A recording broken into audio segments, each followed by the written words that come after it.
भात वैकुंठी तोयसे नाही कवळ काही काल्याचे एकमेका देवमुखी सुखे घालो हुंबरी वैकुंठी तोयसे नाही कवळ काही काल्याचे तुका म्हणे वाळवंट परवे नीट उत्तम वैकुंठी तोयसे नाही कवळ काही काल्याचे विठाला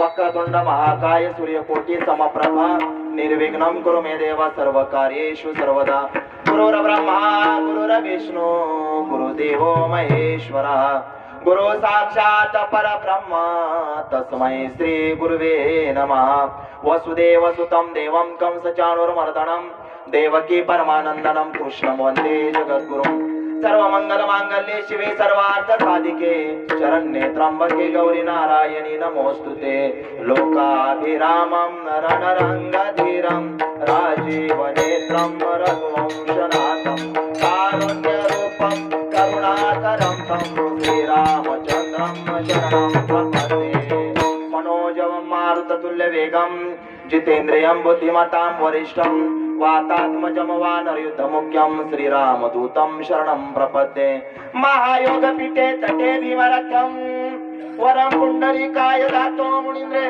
समागत्य तिष्ठं तमानन्दकन्दं परब्रह्मलिङ्गं भजे पाण्डुरङ्गं पाण्डुरङ्गाकारु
त्यांच्या त्रपादाने कथेचा विस्तारो बाबाजी सद्गुरुदास तुका दयांचे केले स्मरण होय सकळ विद्यांचे अधिकरण तेची हे श्री गुरुचरण ते नमस्कारोणी आता आता वंदो रंग भूमिका कीर्तने रूपी उभे लोका टाळ मृदंग श्रोते स्पीकरवाले देखा तया माझे नमन दंडवत ऐसे नमन करुणी सकळा हरिकथा बोले मोबड्या बोला अज्ञान म्हणून आपल्या बाळा चालवे सकळा नामामणी ओम नमो ज्ञानेश्वरा करुणा करा दयाळा तुमचा अनुग्रह लादलो पावन झालो चराचरी मी कला कुसरी काहीच नेने बोलतो वचने अति भाविका एका जनार्दनी तुमचा दास त्याची आस पुरवावी नमो सद्गुरु तुकया ज्ञान दीपा नमो सद्गुरु सच्चिदानंद रूपा नमो सद्गुरु भक्त कल्याण मूर्ती नमो सद्गुरु भास्कराय पूर्ण कीर्ती विठाला विठाला विठाला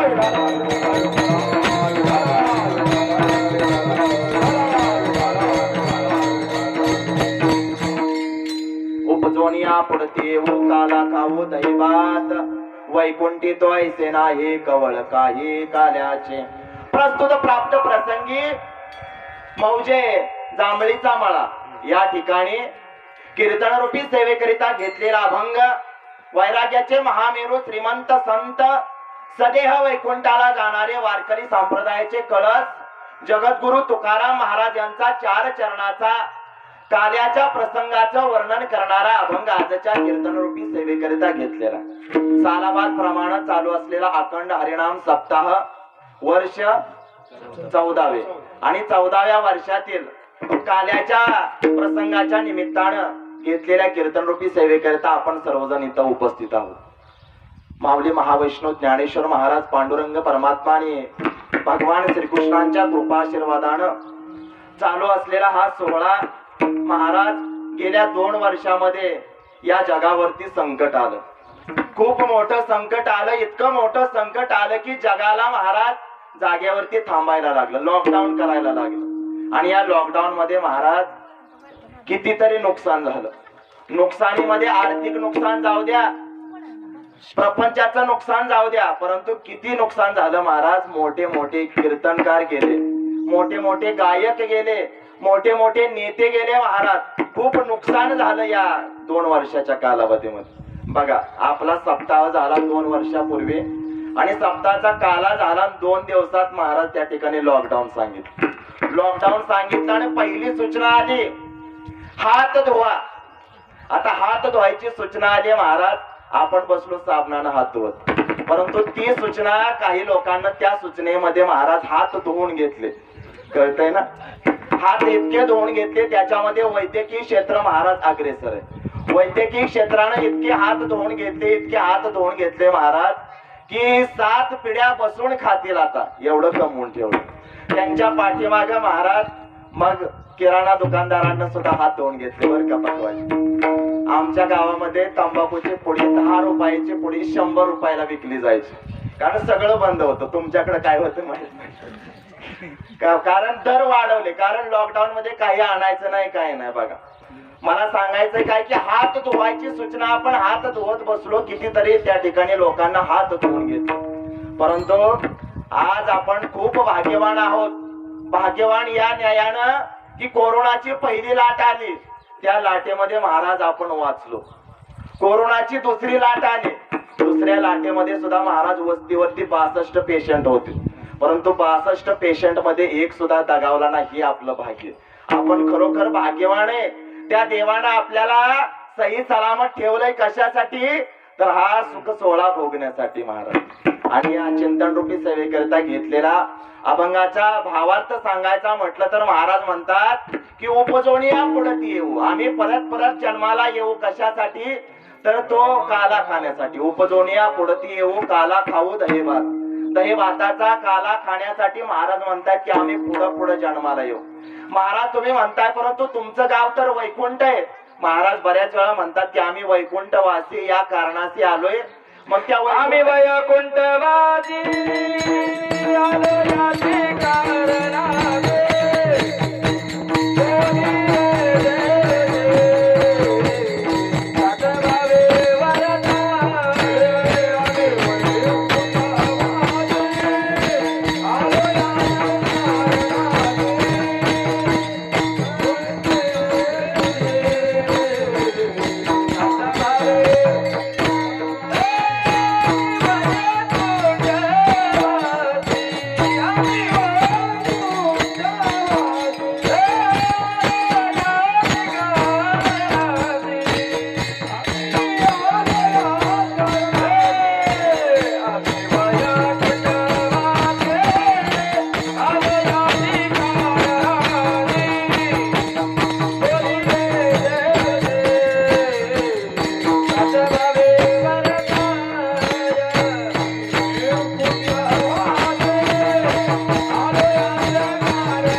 मग या भूलोकामध्ये तुम्ही जन्माला येताय दहीभात खाण्यासाठी, काला खाण्यासाठी. त्या वैकुंठात काला नाही का? त्यावेळेला महाराज म्हणतात की वैकुंठी तो ऐसे नाही कवळ काही काल्याचे. वैकुंठात सगळे परंतु हा काला नाही. म्हणून महाराज म्हणतात की उपजून या पुढे येऊ. बर, मग काला खायचा कसा? तर अभंगाच्या 3ऱ्या चरणात महाराज सांगतात की एकमेका देवो मुखे सुखे घालू उंबरी. एकमेकाच्या तोंडामध्ये घास भरवून काला खायचा. बर, मग काला करायचं ठिकाण कोणतं?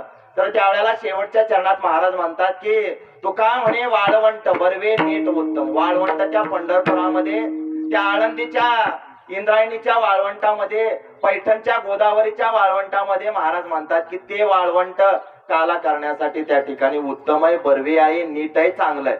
आणि अशा पद्धतीनं महाराज म्हणतात की वैकुंठात हा काला नाही. बघा, काल्याच्या निमित्तानं आपण जमलोय सगळे.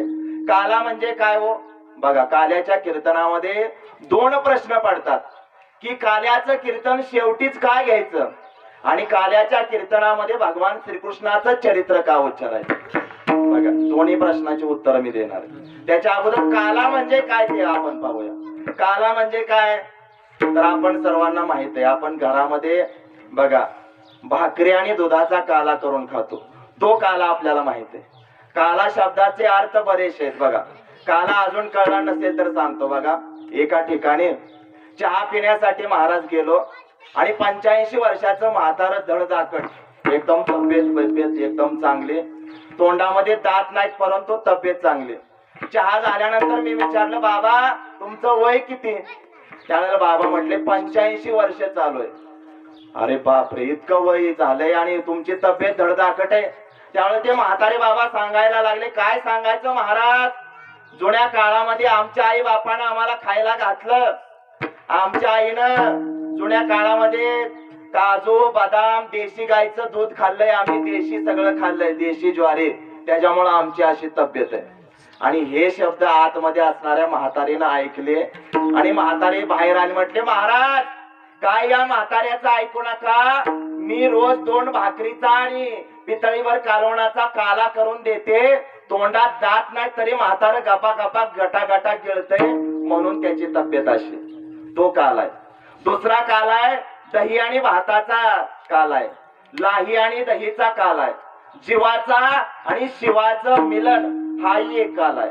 काल्याचे अर्थ जरी बरेचसे निघत असले तरी काला आपण या ठिकाणी कोणता घ्यायचा आहे तर जीवाचा आणि शिवाचं मिलन हा एक रूप साधण्याचा योग महाराज म्हणजे काला.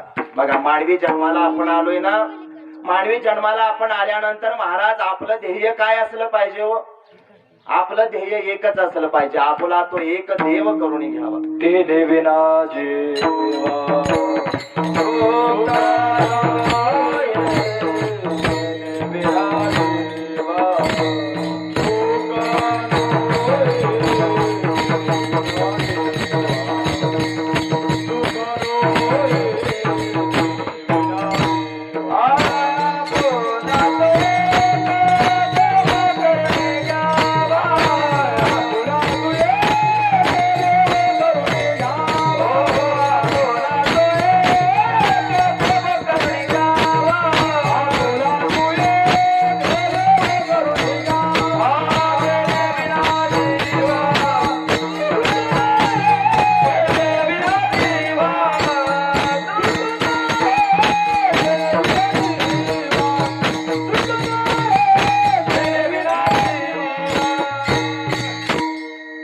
जन्माचं एकच ध्येय असलं पाहिजे, तो देव आपलासा केला पाहिजे, त्याच्याशिवाय आपल्याला सुख काय प्राप्त होणार नाही.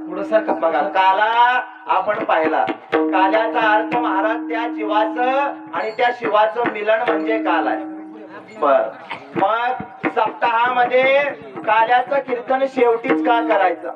बघा, सप्ताह म्हटलं की पहिला दिवस हा नामपर प्रकरणाचा असतो. पहिल्या दिवशी देवाचं नामस्मरण करायचं, नामपर प्रकरणातील अभंग असतो. मध्ये मग तुम्हाला भक्ती, प्रतिज्ञा, संतांचं वर्णन हे सगळं. आणि काल्याच्या सप्ताहाच्या दिवशी महाराज मागणी मागायची असते. रात्री महाराजांचं कीर्तन मागणी पर अभंगावरती झालं असेल बघा. रात्री मागणी मागायची आणि काल्याच्या रूपाने आपल्याला प्रसाद मिळणार आहे. काल्याचं कीर्तन शेवटी का ठेवायचं तर ते प्रसादाचं कीर्तन आहे, सांगतेचं कीर्तन आहे, पूर्णत्वाचं कीर्तन आहे. काल्याच्या कीर्तनाशिवाय सप्ताह पूर्ण होऊ शकत नाही. बघा, एखादं मंदिर महाराज बांधलं ना, मंदिराचं पूर्णत्व कधी आहे? मंदिराला ज्यावेळेला कळस बसतो ना, त्यावेळेला त्या मंदिराचं पूर्णत्व आहे. कोणतंही बघा, मंदिर पूर्ण कधी झालं? त्या मंदिराला कळस बसला की मंदिर पूर्ण झालं. झाडाचं पूर्णत्व कधी आहे? झाडाला ज्यावेळेला फळं लागली त्यावेळेला त्या झाडाचं पूर्णत्व आहे महाराज. बघा, आंब्याचं झाड लावलं, आंब्याच्या झाडाचं पूर्णत्व कधी आहे? ज्यावेळेला त्याला आंबे लागतील त्यावेळेला. नदीचं पूर्णत्व कधी आहे? बघा, नदी उगम झाली त्या डोंगरामध्ये किंवा त्या पर्वतामध्ये, तिचं पूर्णत्व कधी आहे? तिचं पूर्णत्व ज्यावेळेला ती समुद्राला जाऊन मिळते ना, त्यावेळेला महाराज तिचं पूर्णत्व आहे. बघा, एखाद्या मातेचं किंवा एखाद्या स्त्रीचं पूर्णत्व कधी? ज्यावेळेला त्या स्त्रीला एक बाळ किंवा ती ज्यावेळेला मातृत्व प्रदान होतं ना, त्यावेळेला त्या स्त्रीच्या जन्माचं सार्थक होतं, तिचं पूर्णत्व होतं. मानवी देहाचं पूर्णत्व कधी? ज्या दिवशी आपल्याला त्या देवाचा साक्षात्कार होईल, देवाचा अनुभव येईल, त्या दिवशी महाराज आपल्या माणसाच्या जन्माचं सार्थक आहे. म्हणजे आपल्या सगळ्याचं पूर्णत्व महाराज बघा, मंदिराचं पूर्णत्व कळसाने, नदीचं पूर्णत्व सागराला जाऊन मिळाल्यानंतर आहे. अगदी त्या पद्धतीनं सप्ताहाचं पूर्णत्व काल्याचं कीर्तन झाल्याशिवाय होऊ शकत. म्हणून सप्ताहामध्ये शेवटी काल्याचं कीर्तन घ्यायचं. आणि काल्याच्या कीर्तनामध्ये अर्धा भाग हा अभंगाचं चिंतन आणि अर्धा भाग त्या भगवान श्रीकृष्णाचं चरित्र. मग त्या भगवान श्रीकृष्णाचं चरित्र का उच्चारायचं? तर भगवान श्रीकृष्णाचा अवतार हा परिपूर्ण आहे. बघा, देवानं असंख्य अवतार घेतले, परंतु त्या अवतारामध्ये काहीतरी त्रुटी राहिलेत. बघा, गच्च मच्छ असे जे अवतार घेतले ना, वराह वामन, त्या अवतारामध्ये काहीतरी त्रुटी राहिले. परंतु पूर्ण आणि परिपूर्ण अवतार दोन आहेत. राम आणि कृष्णाचे अवतार महाराज परिपूर्ण आहेत, परंतु रामाचा अवतार हा पूर्ण मानला जातो, भगवान श्रीकृष्णाचा अवतार हा परिपूर्ण. का? तर रामाला महाराज जीवन जगत असताना स्वातंत्र्य नव्हते. बघा, कारण प्रभू श्रीरामचंद्रांना जसं वाल्मिक ऋषीनं लिहून ठेवलंय ना, तसंच वागायला लागलं, म्हणून त्यांना स्वातंत्र्य नव्हते. बघा, ज्या वेळेला प्रभू श्रीरामचंद्र वनवासाला निघाले, वनवासाला निघाल्यानंतर त्या सीतामाया सुद्धा म्हटले, प्रभूजी मी सुद्धा तुमच्या बरोबर येणार आहे. त्यावेळेला मग लक्ष्मण म्हटले की देवा भावा, मी तुमची सेवा करण्यासाठी येणार आहे. बरं ठीक आहे, परंतु आपला पती चाललाय, म्हणून त्या लक्ष्मणाच्या पत्नीनं लक्ष्मणाला सांगितलं की मी पण येते ताईंची सेवा करायला. त्यावेळेला त्या ठिकाणी भगवंताला लक्ष्मणानं विचारलं की माझी पत्नी बोलते की तिला पण वनवासाला यायचंय. त्यावेळेला त्या ठिकाणी भगवंतानं उत्तर दिलं की नाही, वाल्मिक ऋषीनं असं रामायणात लिहिलं नाही, फक्त आपल्या तिघालाच वनवास आहे. बोलिले वाल्मिक तैसेची करेने वर्तोणी दाविना नामा म्हणे. ज्या पद्धतीनं वाल्मिक ऋषीनं लिहून ठेवलंय ना, त्या पद्धतीनं रामाला वागावं लागलं. रामाला त्या जन्मामध्ये स्वातंत्र्य नाही. राम प्रभूचं चरित्र महाराज एक बाणी एक पत्नी, ते आचरण करण्यासाठी चांगलंय. आणि भगवान श्रीकृष्णाच्या चरित्रामध्ये महाराज स्वातंत्र्य, देवानं त्या ठिकाणी स्वतंत्र त्या ठिकाणी अवतार आहे. फक्त भगवान श्रीकृष्णाचं चरित्र हे उच्चारायचंय, आचरण करायचं नाही. भगवान श्रीकृष्णाच्या चरित्राचा फक्त उच्चार करायचा, ऐकायचं, या कानानं ऐकायचं आणि सोडून द्यायचं. फक्त तसं उच्चार केलाय तेवढा फक्त ऐकायचा. जर आपण आचरण करायला गेला ना, तर तुम्हाला जगामध्ये त्या तुरुंगामध्ये टाकलं जाईल. फक्त भगवान श्रीकृष्णाचं चरित्र बघा, देवानं चोऱ्या केल्या, मग आपण जर त्याच्या चरित्राचं आचरण करायला गेलो महाराज, समजा आपण दोघांना पकवायचे महाराज ठरवले की आज काय नाही, भगवान श्रीकृष्णानं चोऱ्या केल्या, आपण दोघं जर गेलो तर उद्याच्याला आपल्याला काय कीर्तनाला कोणी बोलवणार नाही. कारण देवाचं चरित्र फक्त आचरण करायचं नाही, तर फक्त ऐकायचं. आणि मग काल्याच्या कीर्तनाच्या मध्ये त्या ठिकाणी घेतलेल्या अभंगाचं वर्णन करण्यामध्ये जगद्गुरु तुकाराम महाराज बघा वर्णन करतात काल्याचं. जगामध्ये वर्णन करणारे खूप आहेत बघा, अतिशयोक्तीनं वर्णन करणारे खूप असतात, प्रेमानं काही लालसेनं आशेनं वर्णन करणारे खूप असतात. बघा, बरेचसे म्हणतात की बघा महाराज तोंडावरती चांगली स्तुती करतात, तुम्ही एक नंबर कीर्तन करतात, आणि पाठीमाग म्हणतात काय रात्रीच्या महाराजाला स्वर तरी होता का पाठीमाग. त्या ठिकाणी महाराज ते वर्णन करण्याची पद्धत आहे. अतिशयोक्तीनं वर्णन करणारी ती आई असते बघा. आई मुलाचं वर्णन करते अतिशयोक्तीनं. बघा, एक प्रसंग असतो, बर सकाळच्या वेळेला 9 वाजलेले असतात आणि एक बाळ अंगणामध्ये बसलेलं असतं, कोवळं ऊन असतं, पोतं टाकलेलं असतं आणि त्या पोत्यावरती एक बाळ बसलेलं असतं, एक 4-5 वर्षाचं. त्या बाळाला महाराज अंगावरती शर्ट नसतो, उघडं बसलेलं असतं. इथं सगळ्याला कपडे आहेत बरं का बाळाला. आणि ते उघडं बसलेलं बाळ हातापायाच्या काड्या झालेल्या असतात, ढेर वाढलेली असते आणि ते पाय पसरून असं बसलेलं असतं. आणि त्याच्या आईनं काला आणून दिलेला असतो आणि ते बाळ काला खात असतं बघा. काला खात असतं. तो काला ढेरेवरती सांडलेला असतो. नाकातून त्या शेंबडाच्या धारा तोंडामध्ये जात असतात. माशा घोंघोंग घोंघोंग करत असतात आणि तिकडून कुत्रं त्या ठिकाणी काला खाण्यासाठी किंवा त्याचा गाल चाटण्याचा प्रयत्न करत असतं. आणि आई येते म्हणते, बघा माझा कसा वाघ दिसतोय. आता तो काय वाघ आहे का हो? असं वर्णन करणारी कोण आहे तर ती आई. आई अतिशयोक्तीनं वर्णन करते बघा. सासू सुद्धा जावई लेकुराचे हित वाहे बाबुलीचे चित्त, वाहे बाबुलीचे चित्त, वाहे बाबुलीचे चित्त. लेकुराचे हित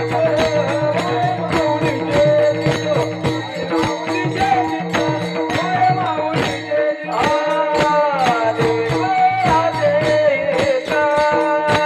चित्त. लेकुराचे हित,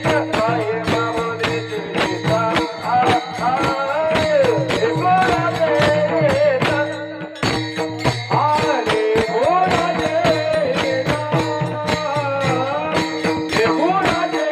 हित, वाहे बाबुलीचे चित्त.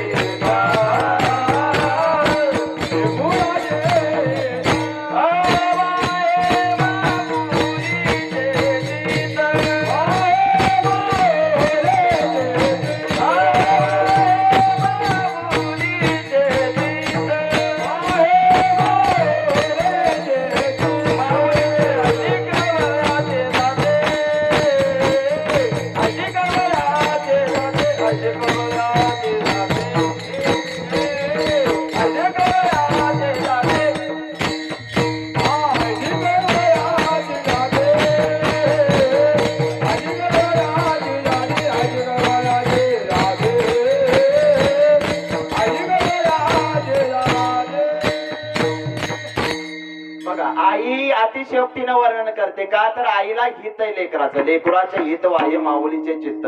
आई कोणतीही असू द्या, आईला महाराज ते लेकरू प्रिय असतं. कसं जरी असलं ना तरी त्याचं वर्णन करत असताना अतिशयोक्तीनं अभिमानानं आई वर्णन करते बघा. सासू सुद्धा जावयाचं वर्णन करते बर का. 3 सासू अशा बसलेल्या होत्या आणि तिघीच्या चर्चा चालल्या होत्या. जावयाचं वर्णन करत असताना एक म्हणते की माझा जावई काय सांगायचं, इतका शिकलाय की त्यानं लिहिलेलं त्याच्या हाताखालच्याला सुद्धा वाचता येत नाही. दुसरे म्हणते, अगं काय सांगते, तुझ्या जावयापेक्षा माझा जावई इतका शिकलाय की त्यांना लिहिलेल्या त्यांच्या हाताखालच्यालाही वाचा येत नाही, वरच्याला सुद्धा वाचायला येत नाही. आणि तिसरे म्हणते, अगं काय तुमच्या दोघीचा जावई शिकलाय, तुमच्या दोघीच्या जावयापेक्षा माझा जावई इतका शिकलाय की त्यानं लिहिलेलं त्याच्या हाताखालच्याला वाचा येत नाही, वरच्याला वाचा येत नाही, त्याला सुद्धा त्याचं लिहिलेलं वाचा येत नाही. हे वर्णन महाराज त्या ठिकाणी अतिशयोक्तीनं होत असते बघा. अतिशयोक्तीनं वर्णन करणारे पत्नी सुद्धा आहे बघा. पत्नी 2 पत्न्या वर्णन करतात आपल्या नवऱ्यात.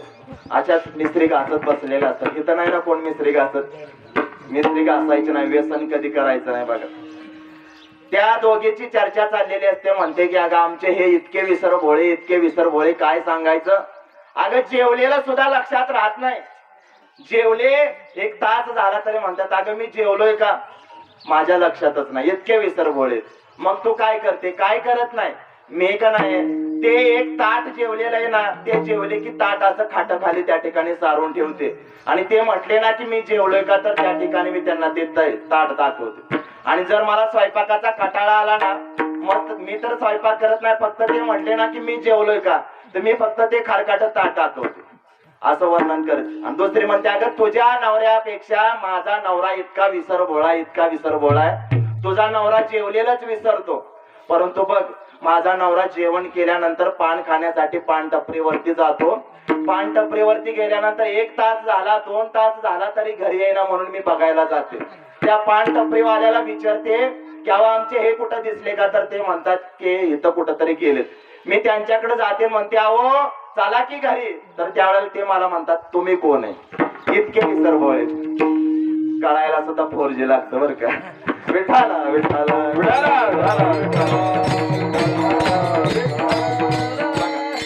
आई सासू आणि पत्नी अतिशयोक्तीनं वर्णन करत असते, परंतु संत जे वर्णन करतात ना, संत हे महाराज जगामध्ये सर्वश्रेष्ठ आहेत.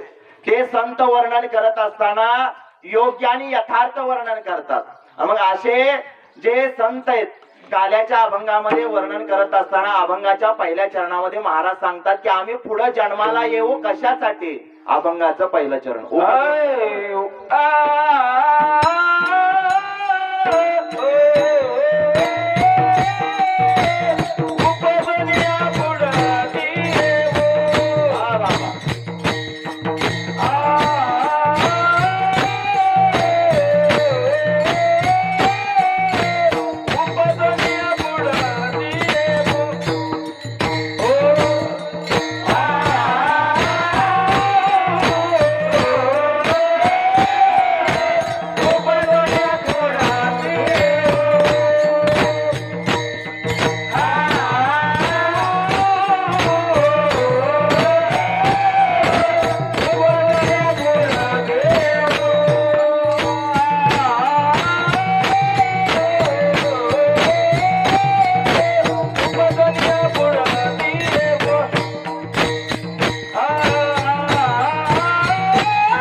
महाराजांच्यासाठी टाळ्या बर का.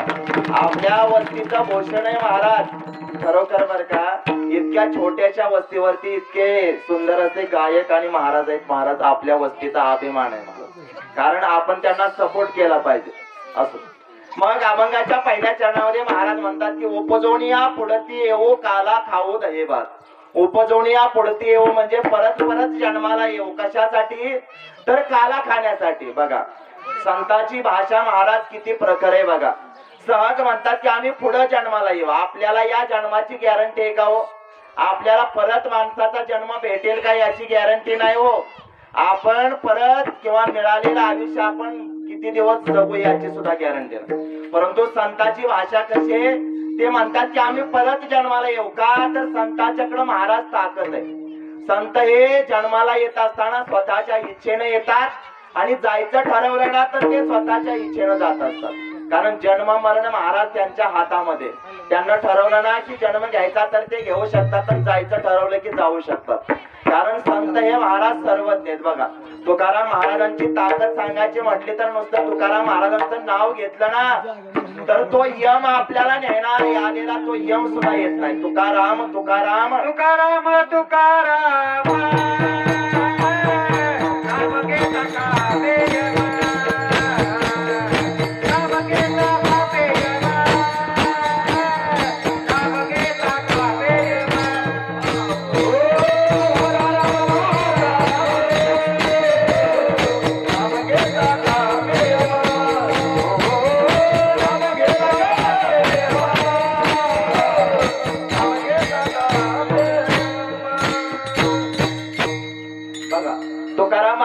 महाराजांच्या नावामध्ये सुद्धा इतकी ताकद आहे. तुकाराम तुकाराम नाम घेता कापे यम. महाराज त्या तुकाराम महाराजांचं नाव घेतलं ना तर यम तो थरथर कापत असतो. बघा यमाची किती ताकद आहे बघा. मारी ती जोडी ती तोडी ती निष्ठुर यमाचे किंकर बहुसाल. आपल्याला ते ज्या वेळेला त्या मृत्यू लोकातून आपल्याला घेऊन जातात ना नरकामध्ये, त्यावेळेला त्या ठिकाणी ते दंड देणारे ते यम, त्याचे दूत देवाच्या नावाला तर घाबरतात. त्याचबरोबर संतांचं नुसतं नाव घेतलं ना तरी ते थरथर कापतात. तुकाराम तुकाराम नाम घेता कापे यम. ही ताकद आहे संतांची. कारण संतांच्या जवळ महाराज सगळ्या गोष्टी, संतांच्या वाणीमध्ये मधुरता आहे, संतांच्या वागण्यामध्ये सहनशीलता आहे आणि संतांची ताकद इतकी आहे की जगामध्ये महाराज अशक्य गोष्टी सुद्धा ते शक्य करू शकतात. बघा तुकाराम महाराजांचं कीर्तन लोहगावमध्ये चाललं होतं आणि त्या लोहगावामध्ये त्यांच्या कीर्तनाला, लोहगाव म्हणजे तुकाराम महाराजांचं आजोळ, आजोळामध्ये सारखं तुकाराम महाराजांचं कीर्तन व्हायचं आणि त्या कीर्तनाला एक भाविक महाराजांचं कीर्तन असलं की येणार म्हणजे येणार. आणि त्या दिवशी महाराजांचं कीर्तन गावामध्ये आहे म्हटल्यानंतर तो गृहस्थ निघाला, परंतु त्याची पत्नी म्हटली की आज तुम्ही कीर्तनाला जाऊ नका, आपलं बाळ तापानं फणफणतय, ते बाळ आजारी, तुम्ही कीर्तनाला काय जाऊ नका. त्या गृहस्थानं ऐकलं नाही, म्हटले काय होत नाही, तू काय काळजी करू नको, मी जातो कीर्तनाला. तो गृहस्थ कीर्तनाला येऊन बसला आणि दुर्दैवानं त्याचं बाळ पाठीमाग मृत पावलं. त्या मातेला राग आला, म्हटले माझे पतिराज त्या तुकाराम महाराजांच्या कीर्तनाला गेले आणि माझं बाळ घरामध्ये मरण पावलं. तिनं ते बाळ उचललं महाराज आणि तुकाराम महाराजांचं कीर्तन चाललं होतं, त्या कीर्तनामध्ये त्या ठिकाणी समोर येऊन त्या ठिकाणी ठेवलं आणि तुकाराम महाराजांना अभद्र बोलायला सुरुवात केली. त्यावेळेला म्हटले की माझ्यामुळं तुमच्या बाळाचा मृत्यू होणार नाही, म्हटले तुम्ही थांबा. आणि तुकाराम महाराजांना देवाचा धावा केला आणि त्या बाळाला हाक मारली. चमत्कार असा झाला, त्या कीर्तनामध्ये मेलेल्या बाळाला महाराज जीवदान प्राप्त झालं. ही त्या तुकाराम महाराजांच्याकडे ताकद आहे. आज आमच्या कीर्तनामध्ये माणसं झोपतात, ही आजच्या कीर्तन करायची ताकद आहे. विठाला विठाला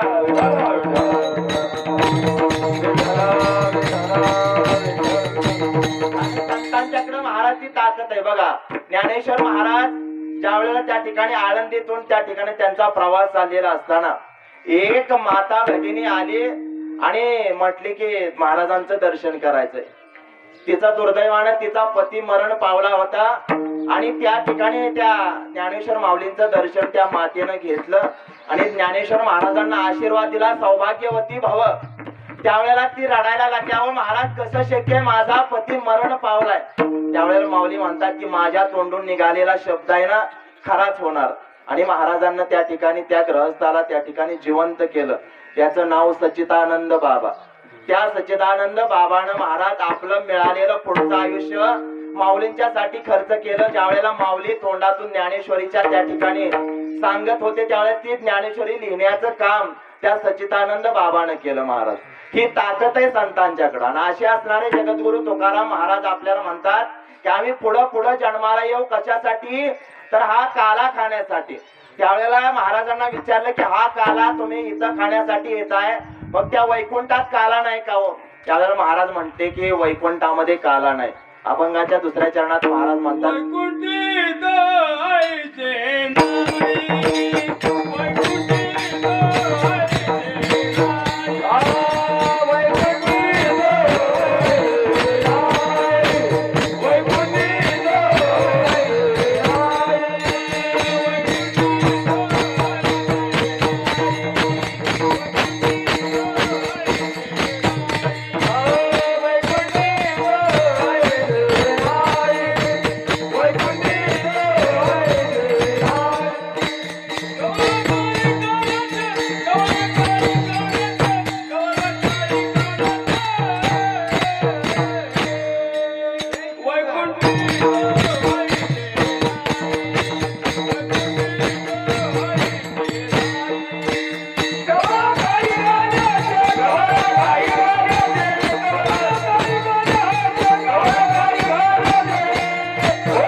की त्या वैकुंठामध्ये सगळं आहे परंतु तो काला नाही. बघा, वैकुंठामध्ये सगळ्या गोष्टी आहेत.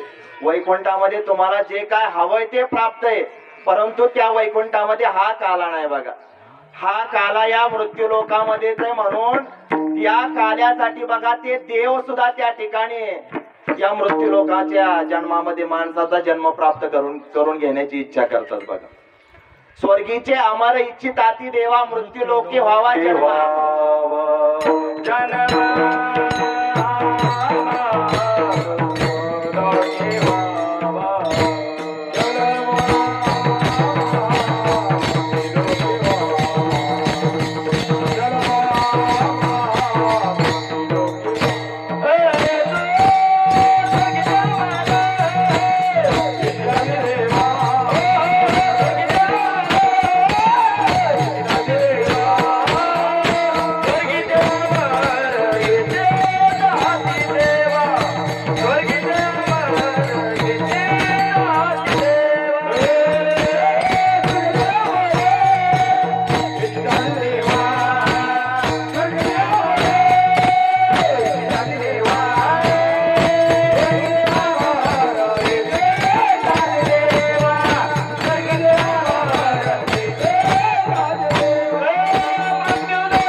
स्वर्गीचे आम्हाला म्हणजे स्वर्गामध्ये देव जे आहेत ना, ते देव सुद्धा म्हणतात की मृत्यू लोकांमध्ये आम्हाला जन्म पाहिजे. कशासाठी?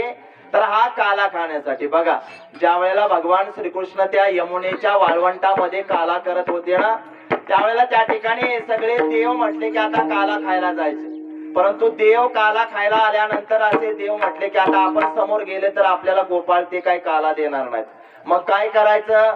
त्यावेळेला ते म्हटले की काय नाही, पाण्यामध्ये आपण माशाचं रूप घेऊ, निदान हात धुवायला जरी गोपाळ आले तरी त्याच्यातील एक एक कण आपण खाऊया. म्हणून ज्या वेळेला तो काला त्या गोपाळांना खाल्ला आणि त्या देवांना माशाचं रूप घेतलं आणि त्या यमुनेच्या जलाशयामध्ये त्या ठिकाणी माशाच्या रूपामध्ये देव थांबले.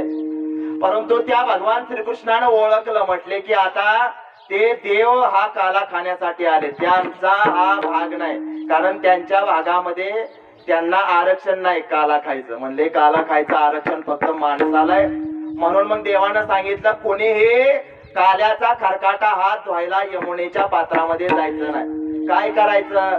काय नाही, आपापल्या टिंबाला हात पोचा. म्हणून तेव्हापासून सवय लागली. बघा, माणूस सहज हात जातो. बघा, हात कोरडा करत असताना सहज असं पाठीमागे हात.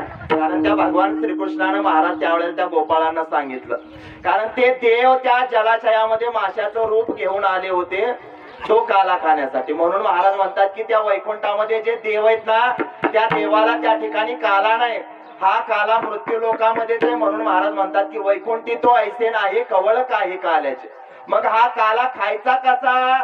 त्यावेळेला महाराज म्हणतात की काला खात असताना आपल्या हातानं तर खा, परंतु आपला घास त्या दुसऱ्याच्या तोंडामध्ये त्या ठिकाणी घालवायचा. एकमेका देवमुखे सुखे घालो होंबरे, आनंदानं प्रेमानं घास भरवायचा. बघा, एकदा ज्या वेळेला देवांना आणि राक्षसांना एका ठिकाणी जेवायला बोलवलं आणि जेवायला बोलवल्यानंतर अट एक घातली की फक्त आपण कोपरामध्ये हात काय वाकवायचा नाही. आता कोपरामध्ये हात वाकवल्याशिवाय जेवायला येतंय का?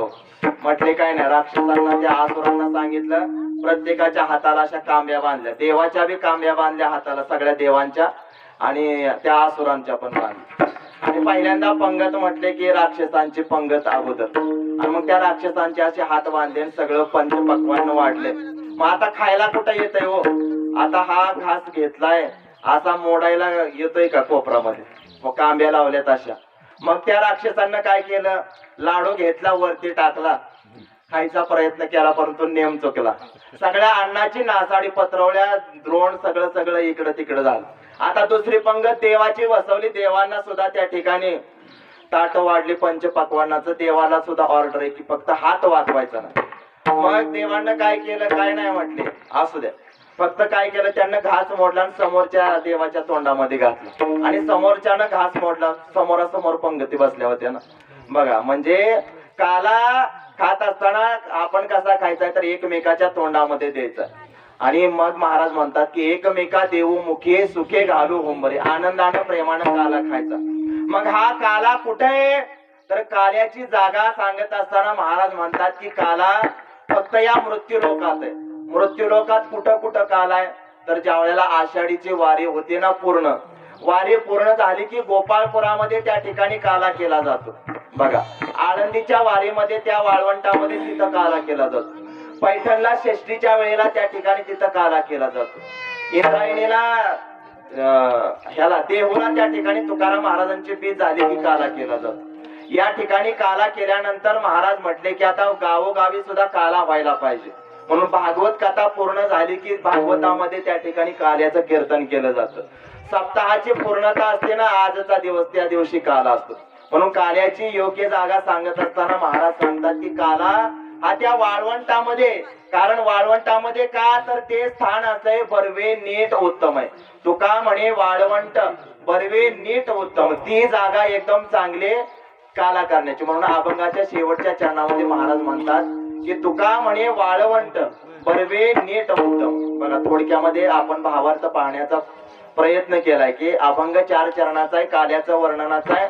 थोडक्यामध्ये परत एकदा भावार्थ सांगतो. बघा, तुकाराम महाराज म्हणतात की आम्ही उपजून या पुढती येऊ, कशासाठी, काला खाण्यासाठी. काला खाण्यासाठी आम्ही परत जन्माला येऊ. मग वैकुंठात काला नाही का, त्यावेळेला महाराज म्हणतात की वैकुंठी तो ऐसे नाही कवळ काही काल्याचे. वैकुंठात काला नाही. काला खायचा कसा, एकमेकाच्या तोंडामध्ये घास द्यायचा, आनंदानं प्रेमानं खायचं. आणि काला करण्याची जागा महाराजांना सांगितली. तुका म्हणे वाळवंट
खाण्यासाठी जागा कोणती सांगितली तर तुका म्हणे वाळवंट बरवे नीट उत्तम. वाळवंटात जसा काला व्हायचा ना तसा काला आज गावोगावी होतोय बघा.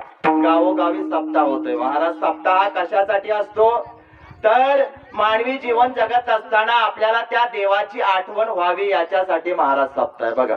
रोज आपण त्या ठिकाणी काम तर करतोय, संसार तर आपल्याला करायलाच लागतोय, परंतु संसार करत असताना महाराज त्या देवाचं अस्तित्व आज सुद्धा जगामध्ये आहे. देव नाही अशी जागा नाही बघा. आज जरी देव आपण बोलवला ना तरी तो देव संकटामध्ये धावून येतो बघा. देव प्रत्येक वेळेला आपल्या बरोबरच आहे. देव नाही अशी जागा कुठंच नाही. देवा हे देवा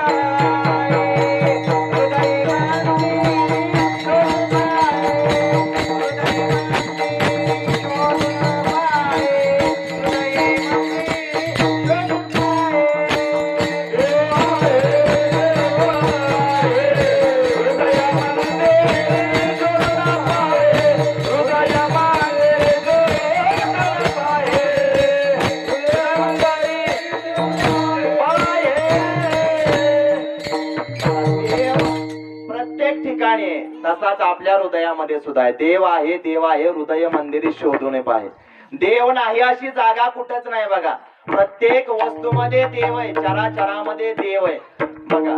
फक्त तो देव पाहण्याची महाराज ती कला आहे किंवा ती दृष्टी त्या गुरुकडून किंवा त्या गुरुची कृपा झाल्याशिवाय ती प्राप्त होत नाही बघा. कांद्यामध्ये कांद्याचं बी आहे का हो बघा. आपण सगळे शेतकरी कांदा घेतला तर कांद्यामध्ये कांद्याचं बी आहे का हो काही नाही म्हणताय. कांद्यामध्ये कांद्याचं बी फक्त ते काढून घ्यायची एक कला आहे. कांदा घ्यायचा, तो अर्धा कापायचा, अर्धा कापल्यानंतर वरचा जो भाग आहे ना तो जमिनीत लावायचा. जमिनीत लावायचा, तो नाही लावायचा. पुडक्याचा भाग जमिनीमध्ये लावायचा. त्याला त्या ठिकाणी थोडीशी माती त्याच्यावरती टाकायची. वाफ्यामध्ये अशी लावल्यानंतर पाणी द्यायचं. 5 दिवसानंतर त्याला कोंब फुटतात. असे 5-6 कोंब फुटतात. महिनाभरानं महाराज ते कोंब वीत 2 वीत होतात. 1-2 महिन्यानंतर त्याला बोंड येतात. असे बोंड आल्यानंतर ती महिनाभरानं परत पक्व होतात. पक्व झालेली बोंड महाराज तोडायची, उन्हामध्ये किंवा सावलीमध्ये वाळवायचे आणि त्याशी बोंड चोळल्यानंतर त्या ठिकाणी बी येतं. म्हणजे कांद्यामध्ये बी आहे का. आणि मग अशी काय म्हणलं जाताना नेणार नाही तर सोडेल चेष्टन म्हणतोय बघा. कांद्यामध्ये कांद्याचं बी बघा. आपण दूध रोज पितो, दुधामध्ये तूप आहे का हो. दुधात तूप आहे. दूध आणलं समजा आता दाखवा बरं का. ते तूप मिळवायचे महाराज एक कला आहे. ते दूध गाईच्या कासेतून काढल्यानंतर ते तापवायचं, उकळवायचं. उकळवल्यानंतर महाराज ते कोमट होऊ द्यायचं. कोमट झाल्यानंतर त्याच्यामध्ये दह्याचं विरजण टाकायचं. विरजण टाकल्यानंतर महाराज 5-6 दिवसानं चांगलं दही लागतं. सगळ्या त्या दुधाचं दही होतं. आणि ते दही ज्या वेळेला आपण त्या रवीनं घुसळण करतो ना, आता रवी राहिलीच नाही महाराज. आता तूप काढणारी बाई सुद्धा राहिली नसेल. या गावात महाराज म्हाताऱ्या बायका काढत असतात, परंतु काढायचा संबंधच येत नाही. कारण दूध घरी ठेवतोय का नाही माणूस काय माहिती. सगळं दूध आता डेअरीला चाललंय. 33 रुपये 35 रुपये दर झालाय महाराज. सगळं दूध आता डेअरीला चाललंय. आता घरी कोण तूप लावतंय का. डायरेक्ट गोविंदचं पॅकिंग भेटतंय, पावशेरचं आणलं की बस. परंतु जुन्या काळामध्ये बघा मग ते दही महाराज घुसळण करायचं. घुसळण केल्यानंतर ताक एका बाजूला आणि लोणी एका बाजूला होतं. ते लोणी ज्या वेळेला गरम पातेल्यामध्ये किंवा गरम भांड्यामध्ये तापवलं जातं, उकळवलं जातं आणि मग आपल्याला तूप प्राप्त होतं. ती एक कला आहे महाराज.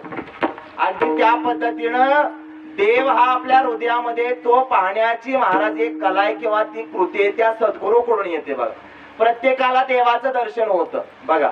सर्वसामान्य जीवाला होतं, साधकाला होतं, सिद्धाला होतं आणि संताला सुद्धा होतं बघा. सर्वसामान्य जीव ज्या वेळेला देवाचं दर्शन करत असताना त्याला देव त्या मूर्तीमध्ये दिसतो.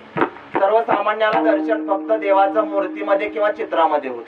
जो साधक आहे त्या साधकाच्या स्वप्नामध्ये देव येतो.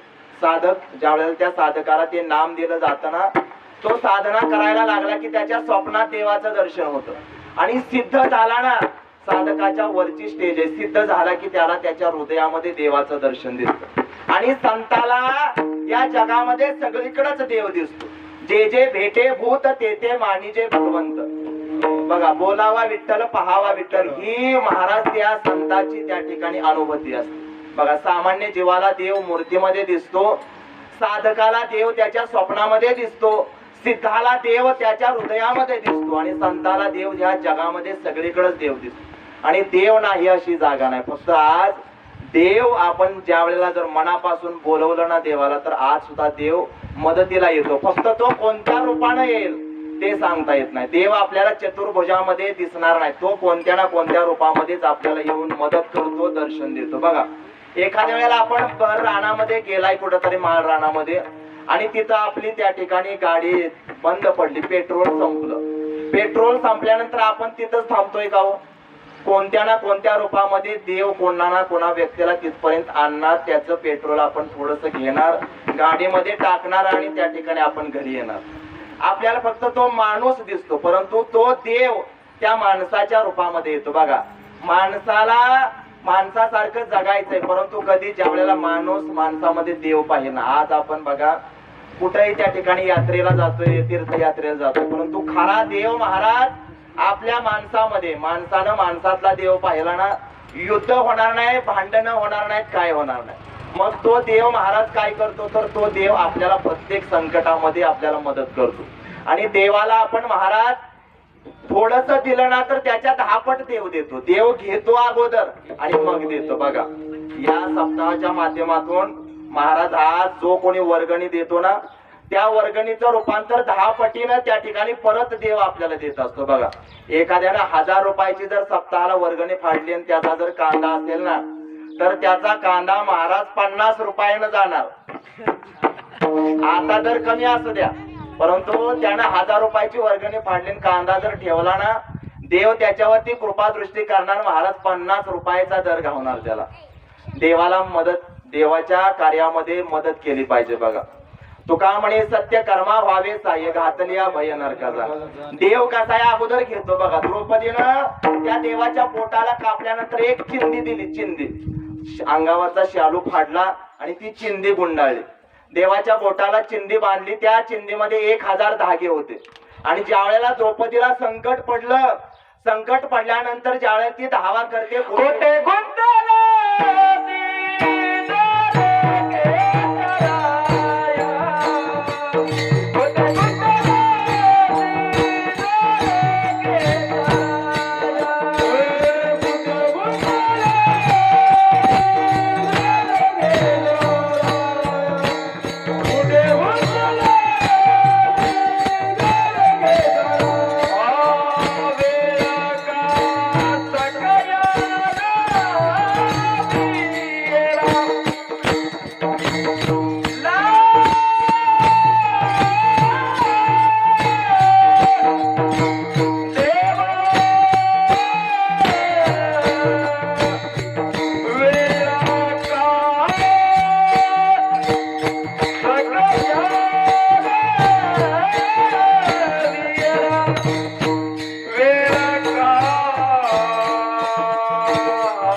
द्रौपदीने त्या देवाचा दावा केला. ज्या वेळेला भर सभेमध्ये तिच्यावरती वस्त्रहरणाचा प्रसंग आला ना, त्यावेळेला त्या ठिकाणी दुःशासन तिची साडी ओढायला लागला आणि तिनं देवाचा दावा केला.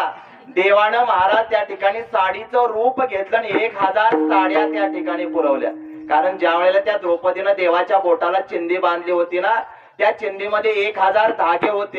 एका धाग्याच्या ऐवजी एक साडी, अशा 1000 साड्या त्या देवानं त्या ठिकाणी त्या सुभद्रेला पुरवल्या.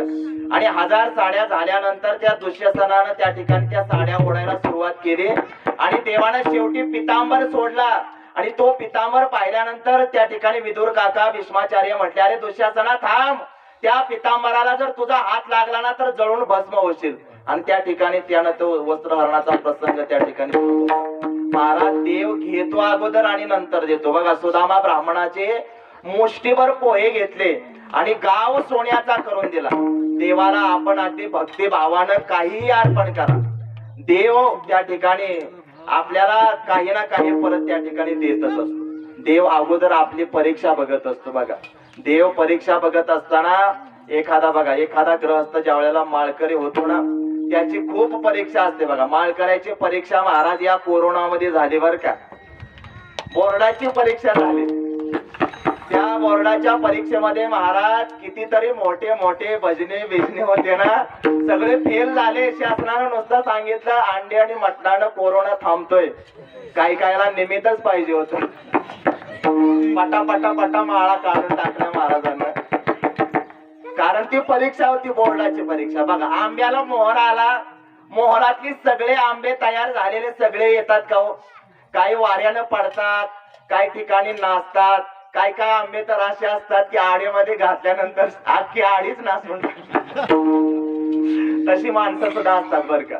अगदी त्या आंब्याच्या झाडाला लागलेले सगळे आंबे हातात येत नाहीत. तसेच सगळ्या माणसानं जरी माळा घातल्या, कीर्तन भजन केलं ना, तरी शेवट देव जवळ कोणाला करतो तर ज्याचा भक्तिभाव प्रेमाचा आहे ना त्यालाच करत असतो. कारण मनापासून जर भक्ती केली ना, भलं तुम्हाला नाही काय करता आलं, नाही माळ घातला आली तरी चालेल, नाही भजन पूजन करता आलं तरी चालेल. महाराज परमार्थ फक्त माळ पूजन भजन याच्यामध्ये नाही, हा तर भाग आहे.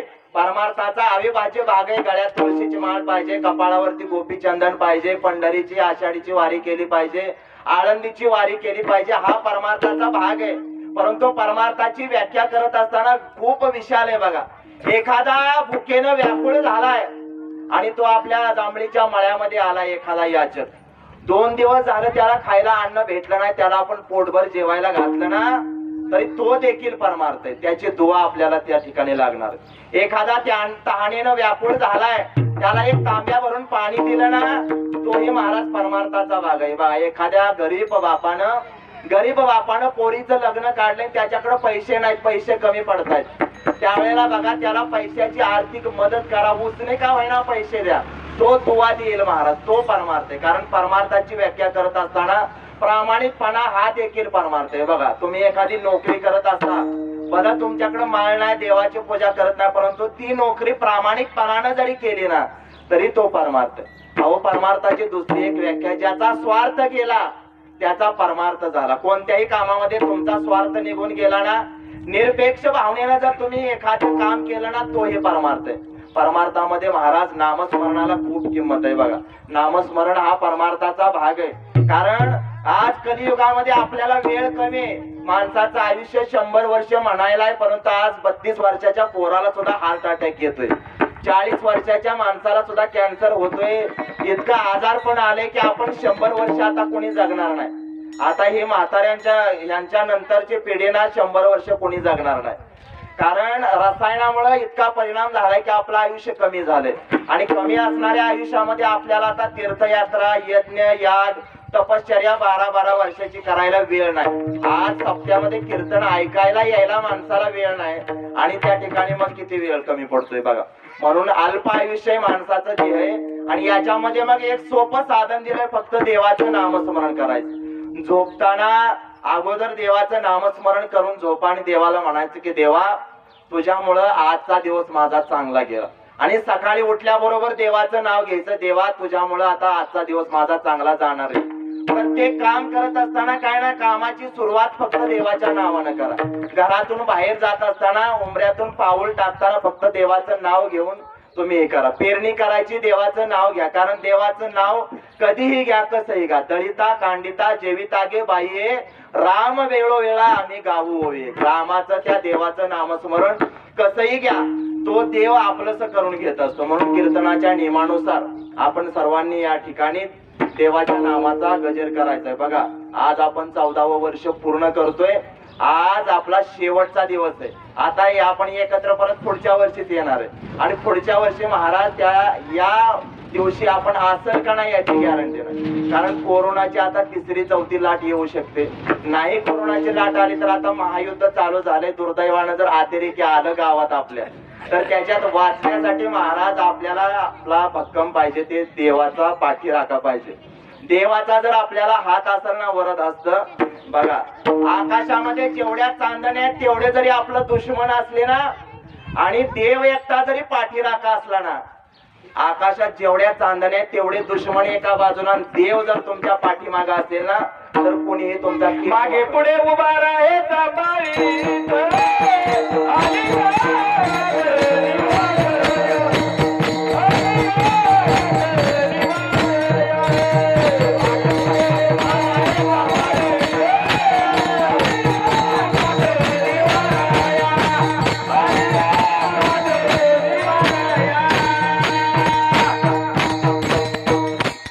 नाव घेतलं ना तर तो देव माग पुढं तुमच्या उभा राहत असतो. बघा पांडवांच्या बरोबर राहिला, सगळ्याच्या बरोबर राहिला. वनवासामध्ये पांडव होते तरी देव त्यांच्या बरोबर होता.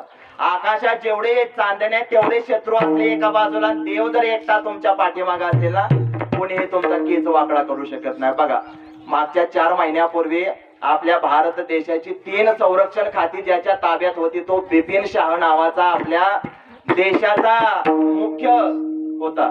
सगळी 3 खाती त्याच्या ताब्यामध्ये, संरक्षण खाती.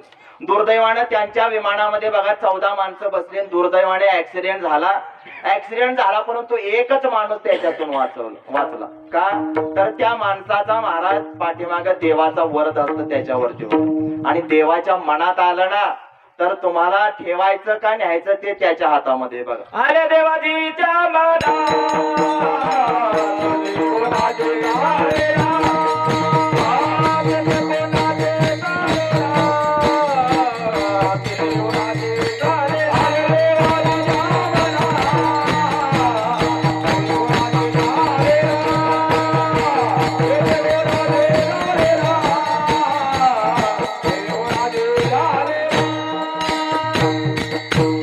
देवाच्या मनात आलं ना तिथं कोणाचं चालत नाही. बघा आपण खूप भाग्यवान आहे. मागाशी सांगितलं कोरोनाच्या 2-3 लाटेमध्ये वाचलोय. पुढच्या वर्षी याच सप्ताहात याच मंडपामध्ये बसायचं असेल तर मोठ्यानं नामस्मरण करा. बघा जो नामस्मरण करेल ना, अगदी कुठेही तुम्ही लांब जरी बसला असला ना मोठ्यानं नामस्मरण करा. बघा नामस्मरण हे केलंच पाहिजे.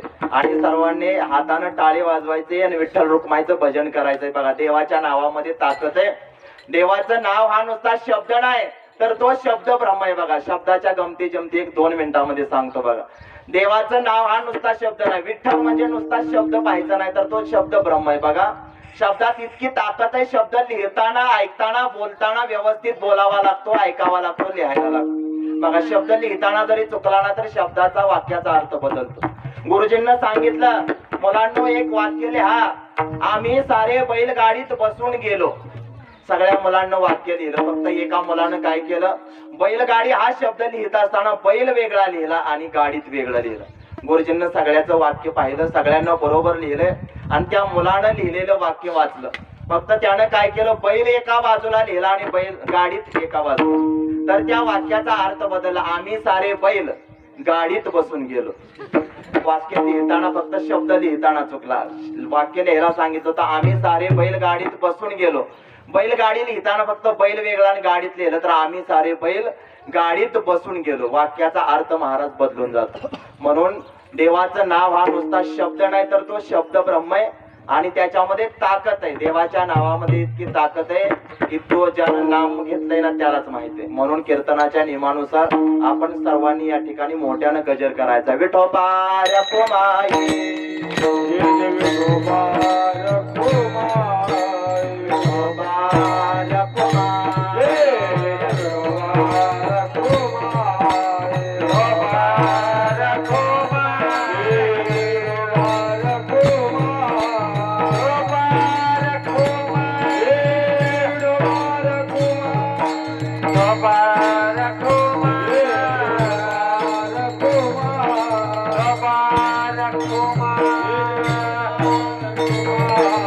Kumar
सर्वांना नामस्मरण केलं असं ग्रहित धरूया महाराज. असू द्या, नामस्मरण नित्य नेमानं केलं पाहिजे. बघा आता आपण कीर्तन निम्म झाले, अभंगाचा भाग झालाय, आता देवाचं चरित्र उच्चारायचं. बघा देवाचं येणं कशासाठी असतो. बघा 3 लोक आहेत या सृष्टीमध्ये, आपण माणसं, संत आणि तो देव. आपलं येणं कशासाठी, त्या देवाचं येणं कशासाठी आणि संताचं येणं कशासाठी असतं. बघा संताचं येणं कशासाठी असतं तर या जगाचा उद्धार करण्या, जगाच्या कल्याणात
जगाच्या कल्याण करण्यासाठी संत जन्माला येत असतात.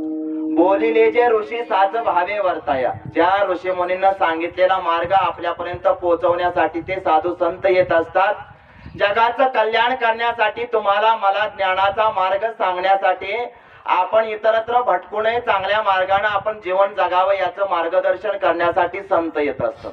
आणि आपण जन्म कशासाठी घेत असतो तर महाराज आपला जन्म त्या देवाचं नामस्मरण करण्यासाठी. देवे दिला देह भजना गोमट, याचं नामस्मरण करण्यासाठी त्या देवानं, त्या ईश्वरानं आपल्याला जन्माला घातले. बघा त्या देवानं ज्या वेळेला 83,99,999 जीव तयार केले आणि ज्या वेळेला तो देव ही सृष्टी पाहण्यासाठी आला, जसा एखादा शेतकरी रानामध्ये पेरणी केल्यानंतर 4-5 दिवसानं बघायला जातो पीक उगवलंय कसं, तसा देव ही सृष्टी पाहण्यासाठी आला. तर सगळे जीव आपल्याच व्यवहारामध्ये गुंतलेले, झाडे झुडपे वेली पशु पक्षी आपल्या व्यवहारामध्ये गुंतलेत. मग देवाचं माझं ज्ञान कुणाला नाही म्हणून त्या देवानं 84 लक्षावा जीव निर्माण केला, तो म्हणजे माणूस. त्या देवानं आपल्याला कशासाठी निर्माण केलं तर देवे दिला देह भजना गोमटा. 3 वेळेला भजन करायला सांगितलंय. सकाळी संध्या करायची, दुपारी संध्या करायची आणि संध्याकाळी 3 वेळेला नामस्मरण करायचं. परंतु त्या भजनाचा अपभ्रंश झाला आणि माणसं 3 वेळेला भोजन करायला लागले. देवे दिला देह भजना गोमटा, परंतु आपण त्या ठिकाणी देवे दिला देह भोजना गोमटा, आपण भोजनासाठी तो देह वापरतोय.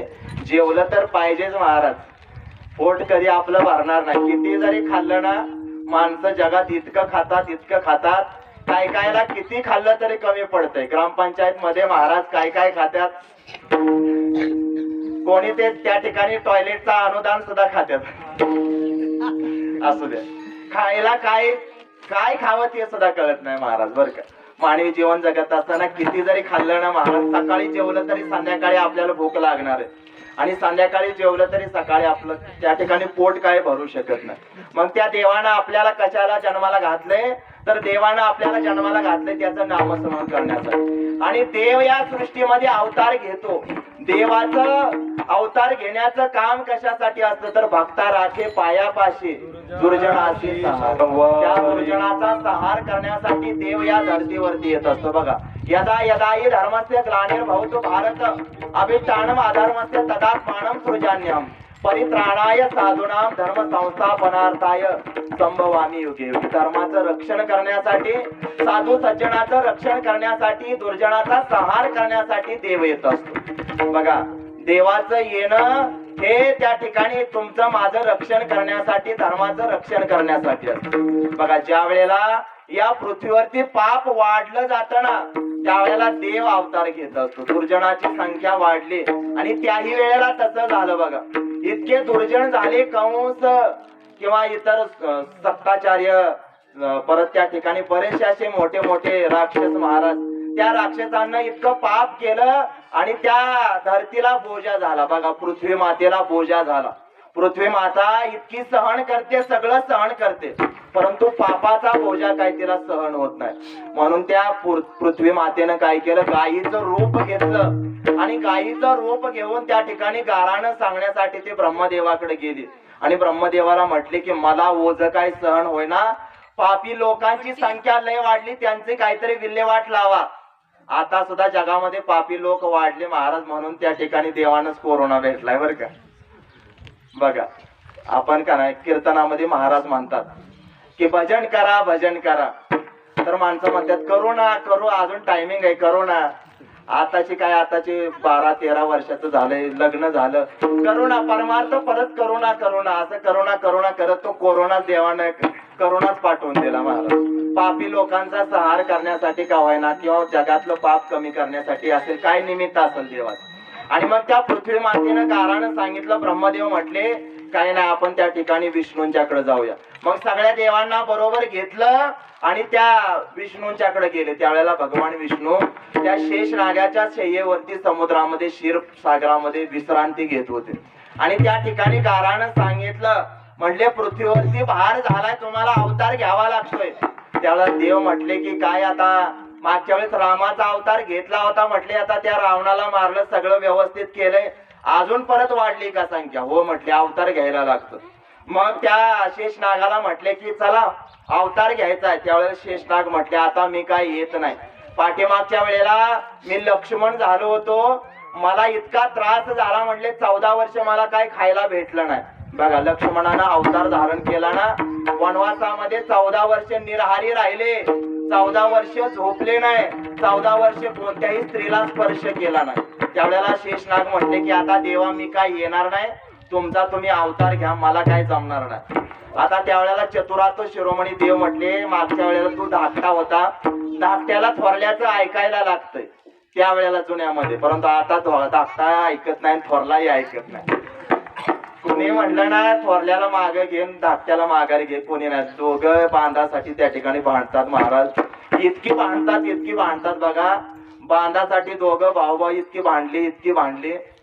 एका भावानं दुसऱ्या भावाच्या डोक्यात दगड टाकला, तो गेला मरून जाग्यावरती आणि याला पोलिसानं पकडला आणि त्याला फाशी दिली. दोघं मरून गेले, फक्त तो बांध आणि तो दगड तिथंच आहे.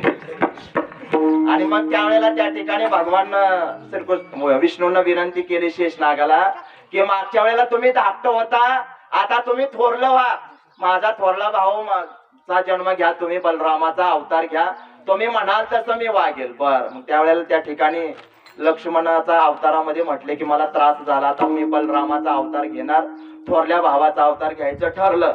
आणि मग अवतार घेण्यासाठी म्हटले, आता अवतार घ्यायचा सगळं काही तयारी झाली. आणि इकडं कंस नावाचा राक्षस आणि त्याच्या दरबारामध्ये एक सरदार होता, वसुदेव नावाचा सरदार होता. तो इतका महाराज त्या ठिकाणी तलवारबाजीमध्ये, त्यानं कंसाने विचार केला की असे जर सरदार माझ्या विरोधात गेले तर आपलं राज्य काय टिकणार नाही. मग हा सरदार आपलासा करण्यासाठी म्हटले काही नाही, आपली बहीण, चुलत बहीण त्या वसुदेवाला द्यायची ठरवली.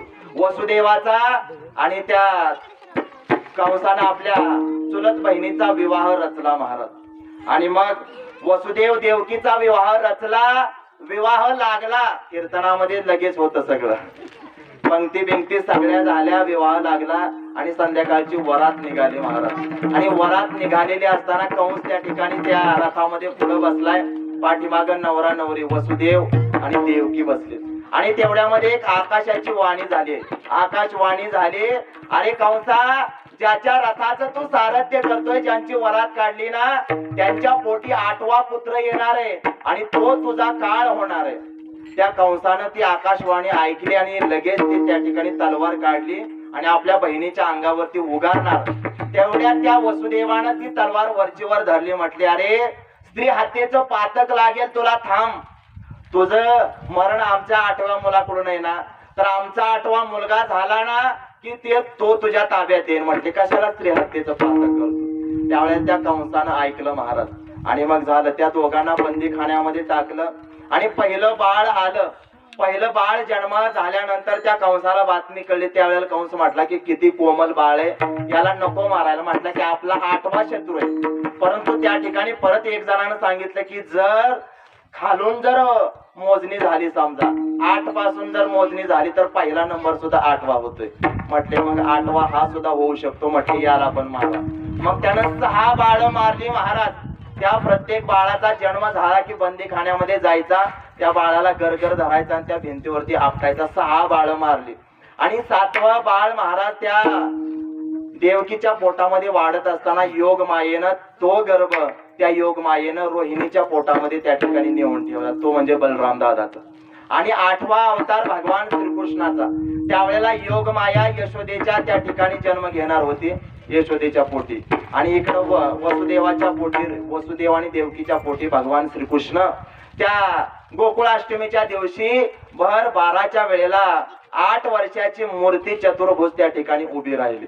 आणि उभी राहिल्यानंतर त्या ठिकाणी म्हटले की आता मी तुमच्या पोटी जन्म घेतलाय, आता तुम्ही काय करा, तर आता मी बारीक बाळाचं रूप घेतो, तर तुम्ही काय करा की मला पाठीमध्ये घ्या आणि त्या गोकुळामध्ये नेऊन सोडा. गोकुळामध्ये त्या ठिकाणी तुम्ही त्या नंदाच्या घरामध्ये मला नेऊन ठेवा. मग त्या ठिकाणी बघा वसुदेवानं त्या बाळाला पाठीमध्ये घातलं आणि सांगितलं की मला उचला. देवानं सांगितलं आणि उचलल्याबरोबर काय झालं, उचललेला कमळापती पायाची बंधने गळते. त्या पायाची बंधनं गळाली महाराज. ते बेड्या सगळ्या तुटल्या. आणि मग त्या ठिकाणी कुठं न्यायचं म्हणले, नंदाच्या घराला. मज नेई गोकुळा नंदाच्या घराला, नंदाच्या घराला,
तो देवाला पाठीमध्ये घातलं, उचललं आणि सांगितलं की नंदाच्या घरामध्ये त्या गोकुळामध्ये न्या आणि तिथं ती माया जन्माला आली, तिला घेऊन या आणि मला तिथं ठेवा.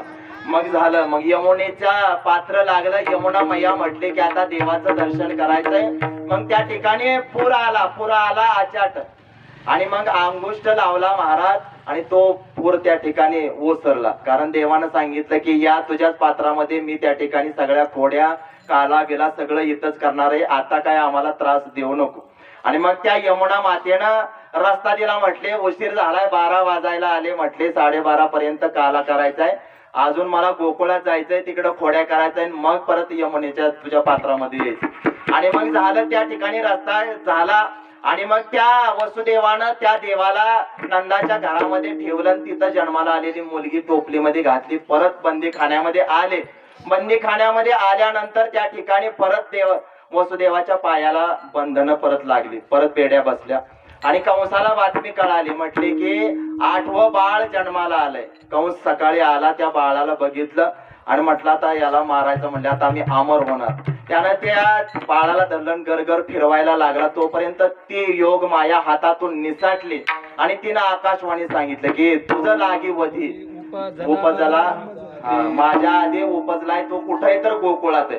आणि मग योग मायेनं सांगितलं की गोकुळामध्ये. आणि इकडं गोकुळामध्ये सुनंदा नावाची एक गवळण नंदाच्या घरामध्ये झाडलोट करत होती. आणि तिनं पाहिलं की नंदाच्या घरामध्ये एक बाळ जन्माला आले. आणि मग तिनं सगळा गाजावाजा केला. गवळण जगती गवळणी लालपुत्र झाला यशोदे, गवळण जगती गवळणी लालपुत्र झाला यशोदे.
त्या गोकुळामध्ये गाजावाजा झाला. गवळणी काय गप असतात का? नंदाच्या घरामध्ये बाळ जन्माला आले. गवळण गवळणीला सांगायला लागली नंदाच्या घरामध्ये तो गोपाळ कृष्ण जन्माला आला. आणि मग देवाचा जन्म झाला महाराज. देवाचा जन्म त्या गोकुळामध्ये झाला. एकदा देवाचं आपण भजन करूया बरं का. गोपाल कृष्णाचं एकदा भजन करूया आणि मग आपण पुढचा भाग पाहूया. गोपाला गोपाला देवकी नंदन गोपाला गोपाला गोपाला देवकी नंदन गोपाला गोपाला गोपाला देवकी नंदन गोपाला गोपाला गोपाला देवकी नंदन गोपाला गोपाला गोपाला देवकी नंदन गोपाला गोपाला गोपाला देवकी नंदन गोपाला.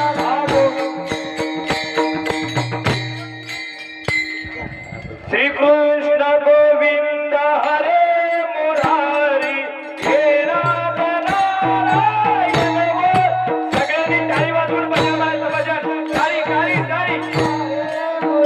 बसलेले बसलेले म्हणा. श्री कृष्ण गोविंद हरे मुरारी हे नाथ नारायण वासुदेव.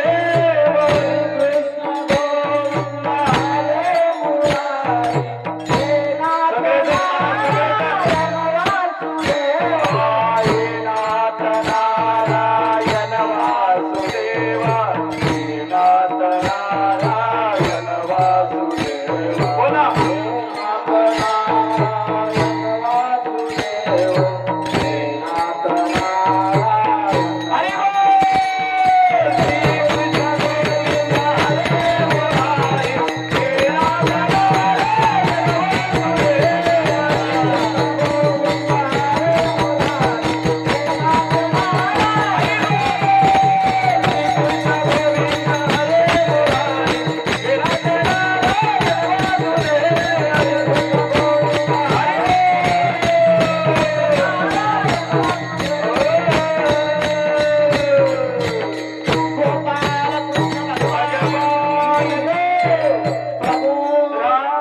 मत्स्यपुत्र की जय. आणि मग भगवंताचा जन्म झाला महाराज. आणि इकडं मग त्या कंसाला चिंता लागली. म्हटले गोकुळामध्ये माझा काळ जन्म घेतलाय. म्हटले आता काय नाही. म्हटले की गोकुळामध्ये जेवढी लहान लहान बाळ जन्माला आलेत ना त्या सगळ्याला मारायचं. मग आता म्हटले की आता त्या नंदाच्या घरामध्ये एक बाळ आहे म्हटले. मग त्याला मारण्याचा विडा कोणी घ्यायचा. तर त्यावेळेला भर सभेमध्ये विडा त्या ठिकाणी त्या पुतना मावशीला दिला बरं का. पुतना मावशीला विडा दिला. कारण त्यावेळेला आरक्षण महाराज 100% महिलांना होतं. आताशी कुठेतरी 50% आले. 33% 50% महिलांना आरक्षण आलंय. परंतु त्या कंसाच्या राज्यामध्ये 100% आरक्षण म्हटले. पहिला मान स्त्रियांना, पहिली पंगत महिलांची. इकडं बी असंच असतं ना. हा. महिलांना महाराज मान दिला पाहिजे.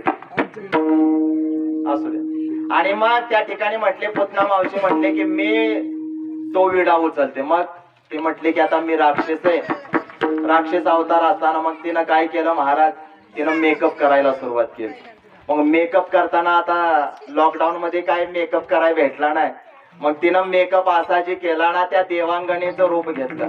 नामा म्हणे आली नंदाच्या अंगणा, स्वरूप सुंदरा देवांगणा. त्या देवांगणेचं रूप घेतलं, सुंदर असं रूप घेतलं, त्या रंभेसारखं रूप घेतलं सुंदर स्त्रीचं. फक्त तिनं काय केलं, आपल्या स्तनामध्ये विष भरलं आणि त्या ठिकाणी ते म्हटले काय नाही जायचं आणि त्या बाळाला मांडीवरती घ्यायचं आणि त्याला फक्त ते विष पाजायचं म्हटलं. झालं. मग ती आली गोकुळामध्ये. गोकुळामध्ये आल्यानंतर त्या ठिकाणी यशोदेच्या घरी आले. म्हणले यशोदे, अगं यशोदे. त्यावेळेला यशोदा माया म्हटली कोण आहे, मी काय ओळखलं नाही. ते म्हटले मला ओळखलं नाही का, तुझ्या मामाच्या मामीच्या मामाच्या. तिनं सांगायला सुरुवात केली. यशोदा म्हणले इतक्या लांबची आली म्हणले बाळाला बघायला. म्हटले बरं असू दे. मग म्हटले आता तुम्ही बसा, मी चहा घेऊन येते. मग यशोदा मैया आतमध्ये गेल्या. तोपर्यंत त्या पुतना मावशीनं त्या देवांगणीचं रूप घेतलं होतं सुंदर स्त्रीचं. त्या देवाकडे पाहिलं. देव म्हटला बरं झालं, पहिलं गिराईक आलंय भवानीच्या वेळेला, आता काय माग सारायला म्हटले. मग तिनं त्या कृष्णाला उचलून मांडीवरती घेतलं आणि म्हटले आता या स्थानामध्ये विष भरलंय, ते देवाला पाजायचं. आणि मग त्या ठिकाणी तिनं आपल्या स्तनाला त्या भगवान कृष्णाला मांडीवरती घेऊन लावल्यानंतर भगवंतानं ते विष प्राशन केलं, दूध प्राशन केलं. तिच्या शरीरातलं सगळं रक्त ओढून घेतलं. तिचा जीव आता सगळा घामाघूम झाला आणि तिनं महाराज त्या ठिकाणी आपला देह योग मायेनं तिनं त्या गावाच्या बाहेर जाऊन पडली. तिचा वध झाला आणि भगवान श्रीकृष्णानं तिचा वध केला बरं का. पहिलं गिरायक तर संपवलं. आता दुसरं गिरायक. त्या कंसानं विचार केला की एक पुतना मावशी गेले, म्हटले आता दुसरं कोण जातंय. त्यावेळेला महाबळ भट म्हटले की काय नाही, एवढ्याशा बाळाला मारायचंय, कशाला मोठ्या मोठ्याला पाठवताय, मी जातो. मग त्या महाबळ भटानं काय केलं, ब्राह्मणाचं रूप घेतलं, हातामध्ये पंचांग घेतलं, धोतर घातलं, गळ्यामध्ये जानवं घेतलं आणि निघाले. गेले. गोकुळामध्ये गेल्यानंतर त्या ठिकाणी यशोदा मैयाला म्हटले तुझ्या बाळाचं भविष्य सांगायला आलोय. बर, भविष्य सांगायला आलाय, परंतु सांगा. भविष्य सांगितलं. म्हटले आतमध्ये जाऊन मी शिदा आणते. शिदा आणण्यासाठी यशोदा मैया गेली आणि इकडं भगवंतानं सांगितलं की आता आपण जर याला मारलं तर ब्रह्महत्येचं पातक लागेल. म्हणलं ब्राह्मणाला कशाला मारायचंय. मग त्यानं ऑर्डर सोडली. पाटाला, फळपुटाला, भांड्याला, सगळ्याला ऑर्डर सोडली. जाऊन त्या फक्त त्या महाबळ भटाला जिथं जागा घावल ना तिथं त्याच्या अंगावरती पडा. मग त्या ठिकाणी पाट आला तो डायरेक्ट त्या पाठीवरती. तसं नाही, पाट आला डायरेक्ट महाबळ भटाच्या पाठीवरती पडला. त्या ठिकाणी पेलणं आलं, महाबळ भटाच्या डोक्यामध्ये पडलं. सगळे भांडे आले. त्या ठिकाणी सगळे आल्यानंतर महाबळ भटाची पंचायत झाली. त्याचं वर्णन करत असताना महाराज सांगतात पंचांग फाटले जानग तुटले, पंचांग फाटले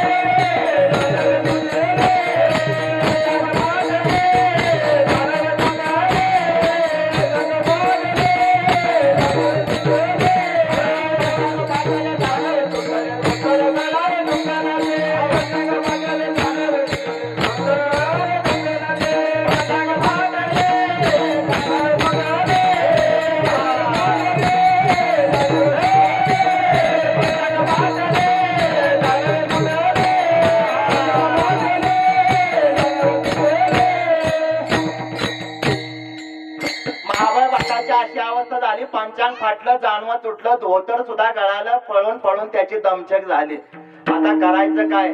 आता त्या कंसानं सगळ्याला पाठवायला सुरुवात केली. आता देव इकडं मोठा व्हायला लागला. आता देव इकडं रांगायला लागला बरं का. आणि मग रांगायला लागल्यानंतर देव कसा रांगतो, तळवे तळ हात तळ हात टेकीते, तळवे तळ हात तळ हात टेकीते.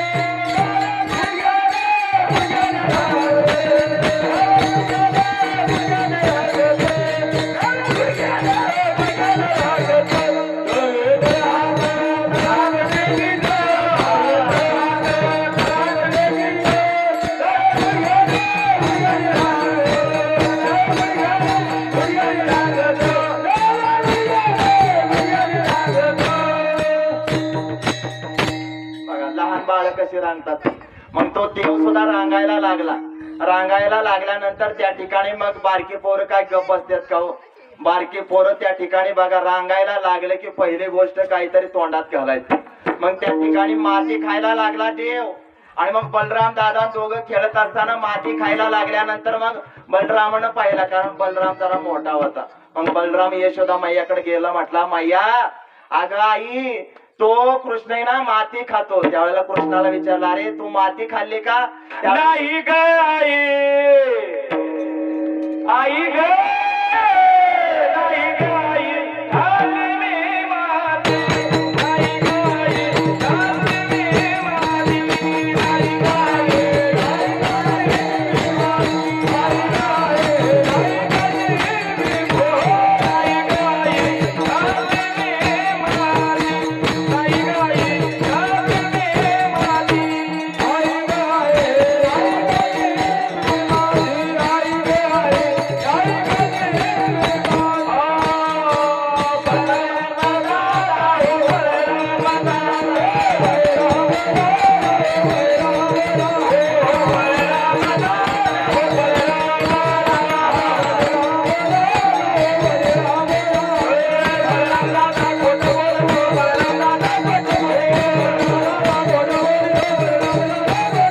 खाल्ली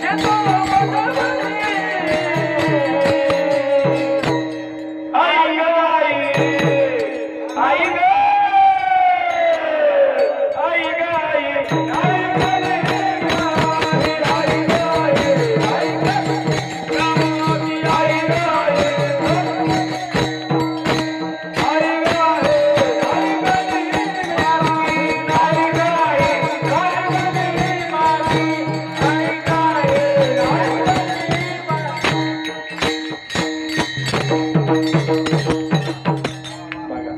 देव देव म्हणतोय अगं आई मी माती खाल्ली नाही, परंतु यशोदेचा काय विश्वास बसना. म्हटले आ कर कृष्णा आ कर. आणि देवानं आ केल्याबरोबर 14 भुवनाचं दर्शन त्या यशोदा मैयाला दाखवलं. सगळं ब्रह्मांड त्या भगवान श्रीकृष्णानं आतमध्ये तोंडामध्ये दाखवलं आणि यशोदा मैयाला मूर्छा झाली, बेशुद्ध होऊन पडले. ते म्हटले की आपला बाळ कोणीतरी मोठा देवाचा अवतार आहे. परंतु तिला परत स्मृतीभ्रंश केला आणि परत देवाच्या आता देव चालायला लागला. आता कीर्तनात हळूहळू खूप होतं मोठं. देव चालायला लागला. मग चालायला लागल्यानंतर देवानं आता खोड्या करायला सुरुवात केली. 5-6 वर्षाचा काना झाला आणि मग त्यानं खोड्या काय करायला सुरुवात केली. गवळणीनं रांगोळी काढली ना बघा, त्या ठिकाणी सडा टाकून सकाळच्या वेळेला गवळणी रांगोळी काढतात. आता रांगोळीच राहिली नाही. आता कधीतरी दिवाळीलाच रांगोळी काढली जाते. आज बघा आज सगळ्या घरी रांगोळी बिंगोळी काढून त्या ठिकाणी गोडी बिडी उभराई पाहिजे होती. आज काल्याचं कीर्तन आहे म्हटलं बरं असू द्या. आणि मग रांगोळी काढल्यानंतर त्या ठिकाणी भगवंत यायचा आणि त्या रांगोळीवरती त्या ठिकाणी सुसू करून जायचा. खोड्या करायला सुरुवात केली. आणि मग त्या ठिकाणी मग देवानं काय केलं 5-6 सवंगड्याला बरोबर घेतलं. पेंद्या सुदाम्या वाकड्या बोबड्या सगळ्याची टीम बनवली. म्हटले की यात आपण सगळे त्या ठिकाणी खेळूया. मग पाहायला तर सगळे मित्र सगळे वाळले. अरे म्हटले तुमच्या घरी दूध बीध आहे का नाही, घरचे काय खायला बिला देतात का नाही. त्यावेळेला म्हटले की आमच्या घरी गाय आहे दूध आहे सगळे, परंतु आमच्या घरचे दूध घरीच ठेवत नाहीत, सगळं त्या मथुरेला नेऊन त्या ठिकाणी घालतात. म्हटले आता दुधाला दर वाढलाय. म्हटले सगळं दूध त्या मथुरेला जाते. पोरं इकडं वाळून वाळून चालले. म्हटले तुम्ही काळजी करू नका, मी तुमच्यासाठी दुधाची लोण्याची व्यवस्था करतो. म्हटले मग काय करायचं. ही पोरं खायची बरी बर का महाराज, दुधाचा सोबत नेऊ का, सोबत नेतो पण ह्यांच्यावरती मी पोट भरत बर का, कारण नाश्त्यात इतकी गोड बर का, खरोखर सुंदर अशी तयारी चालली त्यांची असो. आणि मग त्या ठिकाणी सगळ्या मित्रांना गोळा केले. म्हटले आता उद्यापासून चोऱ्या करायच्या. म्हटले चोऱ्या कशाच्या, दुधाच्या आणि लोण्याच्या. ते जोडीदार म्हटले अरे देवा चोरी करून खायचं. म्हटले खायची वस्तू चोरी केली ना त्याचं पाप लागत नाही. तुम्ही म्हणाल की महाराज बरं झालं तुम्ही सांगितलं म्हणून सगळीच नाहीतर जाते आणि एखाद्याच्या कलिंगडाच्या फाडामध्ये त्या ठिकाणी पडशाला. तसं नाही बरं का, देवाला बरोबर घेतलं ना सगळं वंदे. बघा देव जर बरोबर असला ना चोऱ्या करा वंदे होणार आहे. काय महाराज सांगता. अहो त्या गोकुळामध्ये त्या गोपाळांना देवाला बरोबर घेतलं, त्यांच्या चोऱ्या इतक्या वंदे झाल्या की कीर्तनामध्ये वंदे झालं. देवाला बरोबर घेतलं मारामाऱ्या केल्या ना तरी